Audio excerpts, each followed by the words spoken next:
ایک اور بات بھی ہوئی پاکستانی معاشرے میں یہ گھبیر مسئلہ بننے کی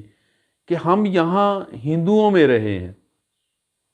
زیادہ، یعنی پاکستان بننے سے پہلے یہ سب کانٹیننٹ میں رہے ہیں، تو وہاں ہندوؤں میں ایک ذات پات کا نظام تھا. تو وہی جب یعنی مسلمانوں نے بھی اسی کو اڈاپٹ کر لیا ذات پات کے نظام کو، تو یہ شادیاں نہ ہونے گھمبیر مسئلے کی وجہ یہ بھی ہے کہ ہم نے وہ ہندوانہ کلچر کو اپنا لیا کہ جہاں یہ میری برادری کا ہونا چاہیے، یہ میرے علاقے کا ہونا چاہیے. حالانکہ قرآن تو یہ کہتا تھا کہ خَلَقَكُم مِّن نَفْسٍ وَاحِدَةٍ وَخَلَقَ مِنْهَا زَوْجَهَا وَبَثَّ مِنْهُمَا رِجَالًا وَكَثِيرًا وَنِسَاءً وَاتَّقُوا اللَّهَ لَعَلَّكُمْ تُرْحَمُونَ کہ ہم نے تمہیں ایک ذات سے پیدا کیا، آدم علیہ السلام، پھر حما حوا کو پیدا کیا، اور یہ کائنات میں پھر سارے مرد و عورت پھیلائے. تو اصل میں ہماری سب کی اوریجن ایک ہے. تو بعد میں یہ کیپٹلسٹک سوسائٹی نے ہمیں ذات پات میں تقسیم کر دیا، اور یہ اس کی شادی کے گمبھیر ہونے کی یہ بھی وجہ ہے کہ لڑکا چاہے جتنا بھی اچھا ہو، جتنا بھی نیک ہو، چونکہ اس کا ہماری برادری سے تعلق نہیں ہے، اس لیے ہم اس سے رشتہ داری کرنے کے لیے. اسی طرح لڑکی جتنی مرضی اچھی ہو،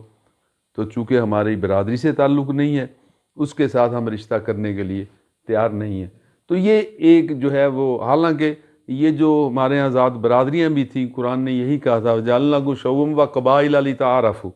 إِنَّ أَكْرَمَكُمْ عِندَ اللَّهِ أَتْقَاكُمْ کہ ہم نے تجھے قبائل میں بانٹا. اور یہاں میں ایک اور بھی بات وضاحت کرتا چلا جاؤں کہ ہمارے ہاں جو بر صغیر میں برادریزم وجود میں آیا وہ اور نوعیت کا تھا. جو ہمارے عرب میں تھا وہ تھا کہ بنو قریش کی اولاد ہیں، بنو تیم کی اولاد ہیں، بنو امیہ کی اولاد ہیں، یعنی وہ دادوں کے نام سے شناخت ہوتی تھی. ہمارے بر صغیر میں پیشوں کے نام سے شناخت ہوئی. اس لیے وہ جو کیپٹلسٹک سوسائٹی ہے کہ نفرت کا نظام کہ یہ اونچی ذات ہے، یہ برامن ہے،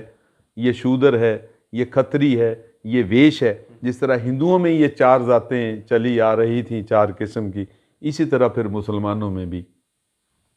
وہی اڈاپٹ کیا کلچر، اور اس کی وجہ سے یہ مسائل ہمیں پیش آ رہے ہیں. ورنہ نکاح تو اسلام میں ایک سیدھا سا مسئلہ تھا کہ یہ دونوں مرد اور عورت کے درمیان ایجاب و قبول کا نام ہے. تو جب ہم پھر اس نکلے اس یعنی کلچر میں پھنسے ہندوانہ میں، اور پھر یہ ایک سمپل سی سیریمنی تھی، اس کو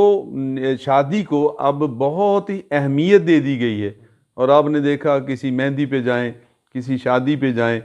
اتنا وہاں تعیشات کا سامان ہے، اتنے اخراجات کا سامان ہے کہ عام بندہ تو پھر افورڈ نہیں کر سکتا. اور پھر اس کو پورا کرنے کے لیے انسان کو وقت کا انتظار کرنا پڑتا ہے، اور وقت کا انتظار کرتے کرتے، جیسے ہمارے ہاں جہیز کی رسم یہ بھی ہندوؤں سے آئی، ہم ہندوؤں میں رہے، تو اب وہ جہیز کے بغیر کوئی بچی کو قبول نہیں کرتا. تو اس لیے پھر وہ جہیز کو اکٹھا کرنے کے لیے ایک عمر گزر جاتی ہے. اس کے بعد وہ لڑکیوں کی اور لڑکوں کی خاص عمر ہوتی ہے. تو جب وہ گزر جائے اس کے بعد پھر رشتہ ناممکن ہو جاتا ہے، چونکہ لڑکے والے چاہتے ہیں کہ لڑکی جو ہے وہ بڑی خوبصورت بھی ہو اور اس کی عمر بھی کم ہو، اور دوسری طرف وہ یہ بھی چاہتے ہیں کہ جناب بڑی ایجوکیٹڈ ہو، وہ ڈاکٹر ہو، وہ پروفیسر ہو. جب وہ ڈاکٹر پروفیسر بنے گی، صاف ظاہر ہے ایم اے کرے گی، ایم اے کے بعد لیکچر لگے گی، ڈاکٹر بنے گی، 6-7 سال لگیں گے، تو عمر تو پھر اس کی بڑھ جائے گی. تو اس وجہ سے ہمیں یہ اپنے جو ہے نا وہ 14 نکات جو لڑکے والوں نے اور لڑکی والوں نے دونوں نے اڈاپٹ کیے ہوئے ہیں، ان میں سے پیچھے ہٹنا ہوگا اور فطری تقاضوں کو اپناتے ہوئے ٹائم سے شادی کرنا ہوگا.